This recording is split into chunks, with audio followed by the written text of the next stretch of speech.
வணக்கம் நேயர்களே. இது உங்கள் 30 முக்கோடி தரிசனம். தூக்கத்தில் நாம் காணும் கனவுகள் வெறும் கற்பனைதானா? இல்லவே இல்லை. அவை நம் வருங்காலத்தை முன்கூட்டியே காட்டும் ஒரு கால கண்ணாடி. இதில் பலருக்கும் அடிக்கடி வரக்கூடிய ஒரு கனவு யானை. இந்த யானை உங்கள் கனவில் வந்தால் என்ன நடக்கும் என்று உங்களுக்கு தெரியுமா? யானை. இது ஒரு தெய்வீக விலங்கு.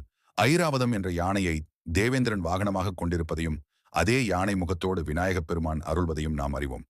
அப்படிப்பட்ட யானை உங்கள் கனவில் வந்தால் அது மிகப்பெரிய பாக்கியம். யானை உங்களுக்கு ஆசி வழங்குவது போலவோ அல்லது தும்பிக்கையை உயர்த்தி பிளிறுவது போலவோ கனவு கண்டால் ஆச்சரியப்படுவீர்கள். உங்கள் வாழ்வில் இதுவரை இருந்த தடைகள் அனைத்தும் பனி போல விலகப் போகிறது என்று அர்த்தம். அதேபோல் ஒரு யானை உங்கள் வீட்டிற்குள் கம்பீரமாக நடந்து வருவதைப் போல கனவு கண்டால் என்ன பலன் தெரியுமா? அந்த மகாலட்சுமியே உங்கள் இல்லத்திற்குள் நுழைகிறாள் என்று பொருள்.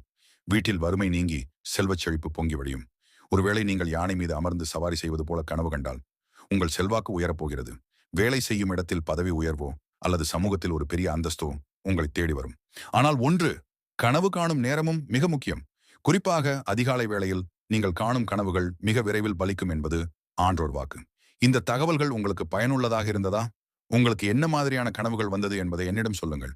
அடுத்த சுவாரஸ்யமான பதிவில் உங்களை சந்திக்கிறேன். உடனே சப்ஸ்கிரைப் பண்ணுங்க.